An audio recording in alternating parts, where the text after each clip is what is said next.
Hoje nós vamos compartilhar uma palavra que está em Marcos capítulo 1, versículo 9 em diante, onde fala sobre o batismo de Jesus. Naqueles dias veio Jesus de Nazaré, da Galileia, e por João foi batizado no Rio Jordão. Logo ao sair da água, viu os céus rasgarem-se e o Espírito descendo como pomba sobre ele. Então foi ouvido uma voz dos céus: Tu és o meu Filho amado, em ti me comprazo. E logo o Espírito o impeliu para o deserto, onde permaneceu 40 dias, sendo tentado por Satanás, e estava com as feras, mas os anjos o serviam.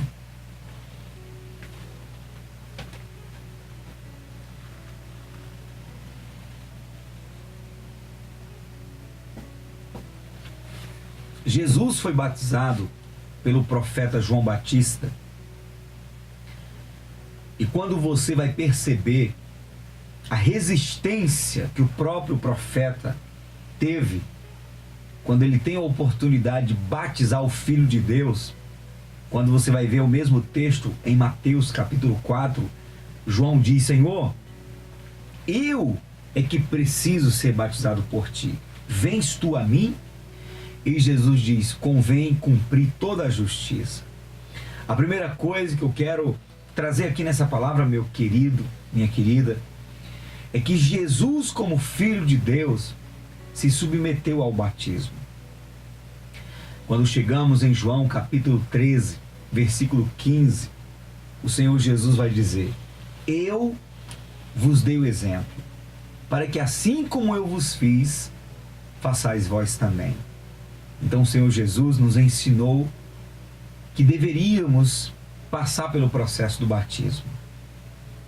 Agora, o foco dessa palavra, o que eu quero de fato e de verdade compartilhar com você, é que quando Jesus se submete ao batismo nas águas, logo vem sobre ele o Espírito Santo. O Espírito Santo é o Espírito de Deus. E a Bíblia diz que veio em forma corpórea de uma pomba, repousou sobre Jesus. E a partir daquele momento, a vida de Jesus toma um novo rumo. Na verdade, começa a partir desse momento o ministério do Senhor Jesus. Nós sabemos que o Senhor Jesus teve um ministério poderoso, curando os enfermos, libertando os cativos e oprimidos. Nós sabemos que a glória de Deus foi muito grande no ministério do Senhor Jesus. Mas nada aconteceu antes de ele receber o Espírito Santo. E isso deve ser tremendo para cada um de nós, porque se o próprio Jesus só começou a fazer e realizar a vontade do Pai a partir do momento em que ele recebeu o Espírito Santo, o que será de nós? Quando nós somos chamados para a salvação e passamos pelas águas do batismo, então ali nós entramos no corpo de Cristo, passamos por um processo de novo nascimento. E tem muita gente, muitos de nós, porque de repente não fomos ensinados, não fomos inspirados, nos damos por satisfeitos em apenas sermos batizados nas águas e termos a garantia pela palavra de Deus que agora somos salvos. Mas o Senhor Jesus, ele não apenas foi batizado, ele recebeu o Espírito Santo. E quando ele recebe o Espírito Santo, a sua vida não pertencia mais à vontade dele, mas à vontade do Espírito Santo. Quando Jesus recebeu a visita, o batismo com o Espírito Santo, então ele se submete ao governo do Espírito Santo. E imediatamente a Bíblia diz que o Espírito Santo o levou para o deserto. E ali ele passa 40 dias. E a Bíblia diz que quando ele volta no poder do Espírito Santo. Eu aprendo aqui que quando nós nos deixamos ser guiados pelo Espírito Santo, durante um período da nossa vida, ele nos prepara para andar em poder. Antes de andarmos no poder do Espírito Santo, devemos ter a consciência que precisamos nos deixar ser guiados por ele. Ele vai nos conduzir por um deserto, por um tempo de morte, um tempo de renúncia, um tempo onde nós seremos, sem sombra de dúvidas, teremos a revelação das nossas próprias iniquidades. Lembra de Isaías, que já era um profeta e dizia: assim diz o Senhor, ai de vocês. Quando ele vê a glória de Deus, ele começou a dizer: ai de mim.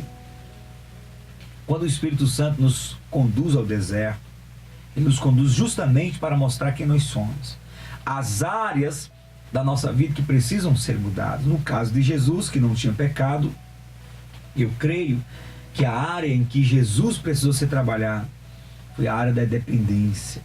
A Bíblia diz que pelo sofrimento Jesus aprendeu a obedecer, para que, uma vez aprendendo sobre a obediência até a morte, passou a ser a causa de eterna salvação para todos que lhe obedecem.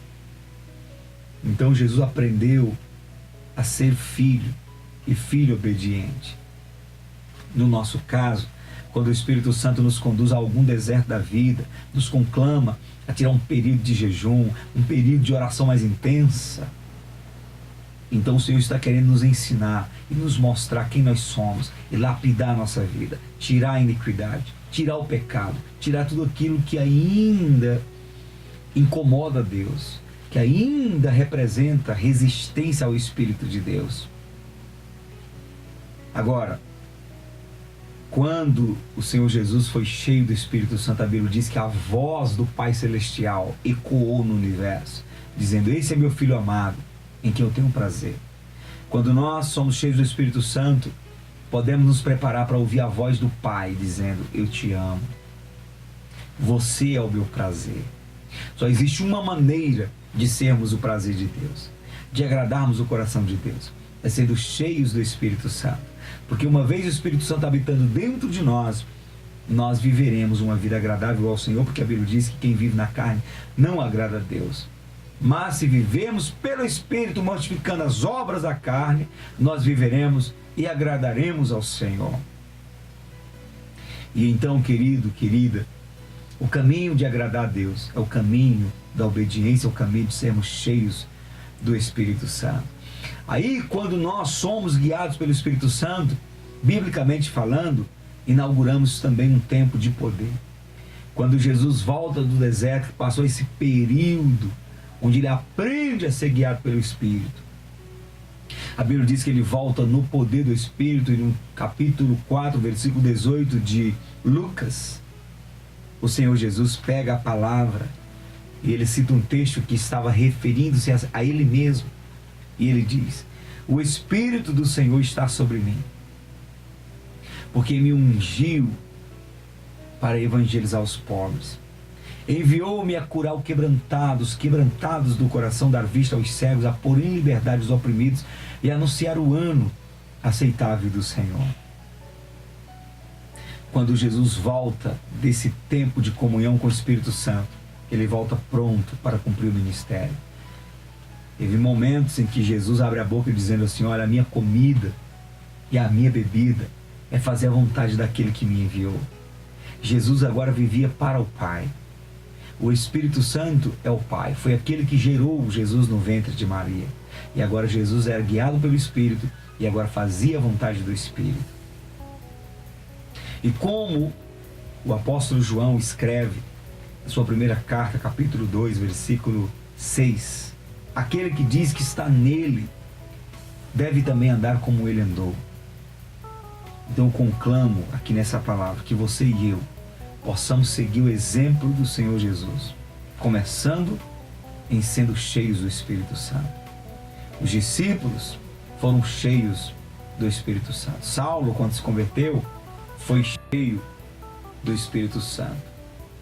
O apóstolo Paulo encontra 12 discípulos de João Batista em Éfeso. Primeira coisa que ele pergunta: vocês receberam o Espírito Santo quando creram? E eles respondem: nunca ouvimos falar que existe Espírito Santo. Paulo então pergunta novamente: em que batismo vocês foram batizados? E eles respondem: no batismo de João. E Paulo então diz: o batismo de João foi efetuado para o arrependimento, mas vocês precisam ser batizados com o batismo de Jesus.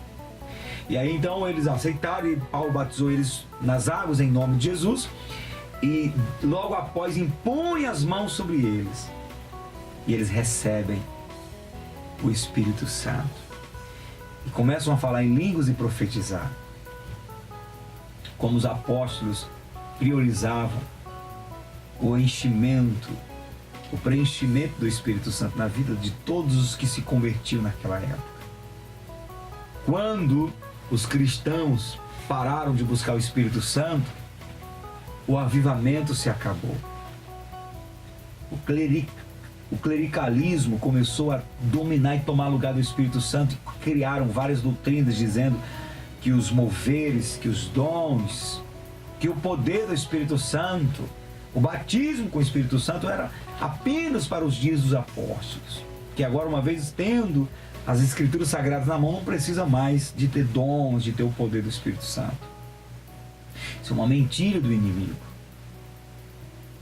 Quando Lutero reforma a igreja, ele reforma apenas na palavra, mas quando chegamos no tempo de John Wesley, século XVIII, Inglaterra, quando a igreja, mesmo com a Bíblia na mão, mesmo sendo pregada nos púlpitos, a igreja estava morta. Nos tempos de John Wesley, as paróquias pareciam culto fúnebres, sem a presença de Deus. E John Wesley começa a pregar no poder do Espírito Santo. As pessoas começaram a cair desmaiadas, dando convulsões. O Espírito Santo visitando todo mundo, as pessoas não conseguiam se manter em pé. E um avivamento começou a romper a Inglaterra.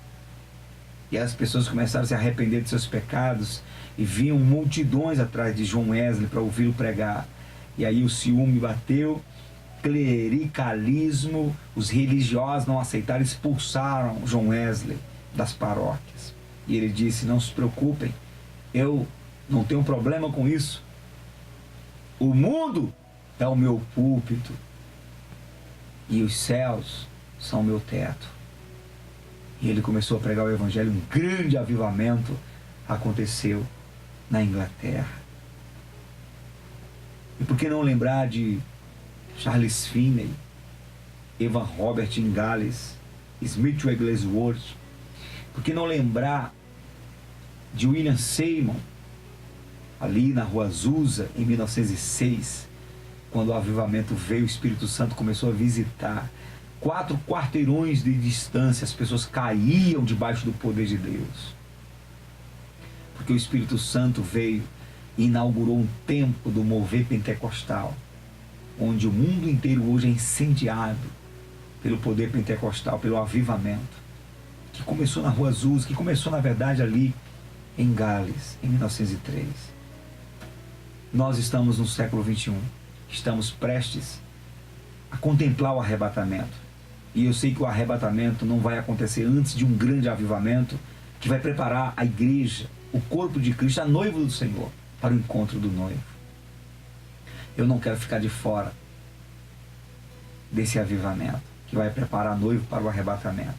Eu quero experimentar este avivamento, que é, na verdade, o Espírito Santo vindo sobre nós como pomba e nos conduzindo como conduziu Jesus. Te prepare Brasil, te prepare Brasil, te prepare Piauí, te prepare Teresina, porque o Senhor está vindo, saltando pelos montes, e Ele está vindo com o sopro dos 4 ventos, trazendo um grande avivamento. Deus te abençoe e te prepare para esse tempo. Amém.